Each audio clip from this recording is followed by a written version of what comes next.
যে নিচে নামায় আসে পানি খাইতে পারে, এই সুযোগগুলি আল্লাহ সুবহানাহু ওয়া তাআলা তিনি করে দিয়েছেন। ওমা কুল্লা আনিল খালকি গাফিলিন, আমি আমার সৃষ্টি জগৎ সম্পর্কে অমনোযোগী নই। সুবহানাল্লাহ। ভল্লুকগুলি কি বিরাট বিরাট এক একটা ভল্লুক, সে ভল্লুক দেখেছি, কৃষ্ণ ভল্লুক দেখেছি, মনে হয় যেন পায়ের তলায় হাফসুল করে, ঠিক জুতা পায়ের তলাটা তেমন দেখা যায় ওই রকমের তলাটা, গায়ে একেবারে পশম। তো ওই বরফের দেশে থাকতো, সে শীত কষ্ট না পায় সেই জন্য আল্লাহ একটা কম্বল ওর গায়ে জড়াই দিয়েছে, অটোমেটিক কম্বল। সুবহানাল্লাহ। তো উট, আল্লাহ বলছেন উট কেমনে বানাইছি দেখছো? আফালা ইয়ানজুরুনা ইলাল ইবিলি কাইফা খুলিকাত, উট বানালাম কেমনে দেখেছিস?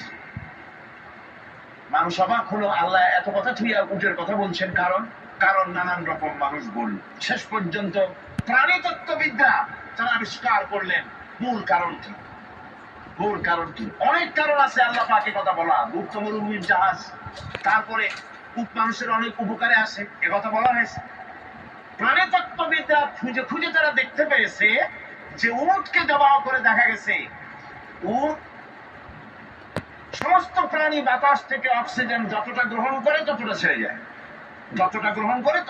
যায়, একমাত্র প্রাণী উট যে যতটা অক্সিজেন গ্রহণ করে বাতাস থেকে সবটা ছাড়ে না, 2/3 ছেড়ে দেয়, 1/3 তার লাংসের পাশে রাখার জন্য আল্লাহ পাক একটা চেম্বার তৈরি করেছেন।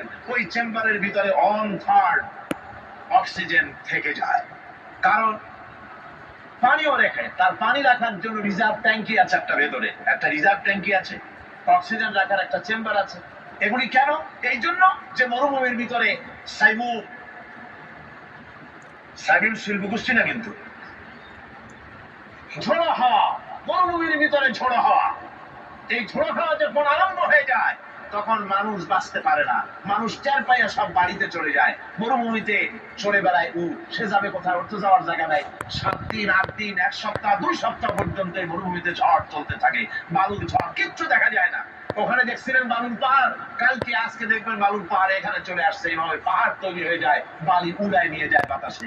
এই বাতাসের ভিতরে বালু উঠতে থাকে সমানে, মানুষ প্রাণী কিছুই সেখানে শ্বাস করতে পারে না, বাঁচতে পারে না। উটের মতো প্রাণী যে মরুভূমিতে থাকে ও বাঁচবে কি করে?